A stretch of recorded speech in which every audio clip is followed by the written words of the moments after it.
ഇതൊക്കെ ബ്രിട്ടനിലും മാഞ്ചസ്റ്ററിലാണ് നടക്കുന്നത്. ഏകദേശം 7 മിനിറ്റ് എടുത്ത് പോലീസ് വരുന്നു. പോലീസ് വന്നിട്ട് ഇയാളെ കണ്ടിട്ട് അവിടെ അലറി വിളിക്കുന്നു, അയാൾ ബെൽറ്റ് ബോംബ് ഇട്ടിട്ടുണ്ട്, ദൂരെ മാറാൻ.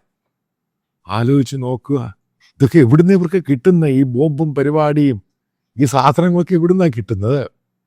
പിന്നെ 2 പേരെ അറസ്റ്റ് ചെയ്ത് കൂടുതൽ ആൾക്കാരുണ്ടെന്ന് പറയുന്നു.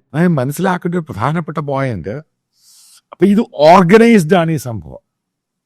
അതായത് നമ്മളിപ്പോൾ പാലസ്തീനെ ഞാൻ അനുകൂലിക്കുന്ന ഒരാളാണ്, പക്ഷേ ഇനി ഒരു കാരണവശാലും ഹമാസിനെ അനുകൂലിക്കാൻ പറ്റത്തില്ല. ഹമാസ് ടെറർ സംഘടന തന്നെയാണ്, അതിന് യാതൊരു സംശയവുമില്ല.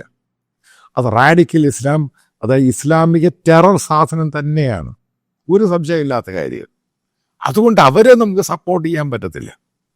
ഈ ഒക്ടോബർ 7 ഏറ്റവും കൂടുതൽ, അതായത് ഇസ്രായേലിൽ നടന്ന അറ്റാക്ക് സോഷ്യൽ മീഡിയയിൽ, ബ്രിട്ടനിലാണ് ഏറ്റവും കൂടുതൽ ആൾക്കാർ ആഘോഷിച്ചത് സോഷ്യൽ മീഡിയയിൽ കൂടെ. അന്ന് ഇസ്രായേൽ ഈ സംഭവങ്ങളെല്ലാം അവരോട് പറഞ്ഞത് വല്ലാത്ത രീതിയിലാണ് പോകുന്നത്. അപ്പോൾ അന്ന് ബ്രിട്ടീഷ് ഗവൺമെൻറ് പറഞ്ഞത് അവർക്കിത് അസസ് ചെയ്യാൻ മോസ്റ്റ് മോഡേൺ ആയിട്ടുള്ള സോഷ്യൽ മീഡിയ അസസ് ചെയ്യാനുള്ള എക്യുപ്മെൻസും സോഫ്റ്റ്വെയറും ഇല്ല. എന്നൊരു ആലോചിച്ച്, ബ്രിട്ടൻ എന്ന് പറഞ്ഞൊരു രാജ്യത്തെ പറ്റിയാണ് പറയുന്നത്. പിന്നീട് നിങ്ങൾ കണ്ടു കാണും 2024 റയറ്റ്. സോഷ്യൽ മീഡിയ വരുന്ന സാധനങ്ങൾ ഇവിടുത്തെ ചില പോലീസുകളൊക്കെ വിശ്വസിക്കുക.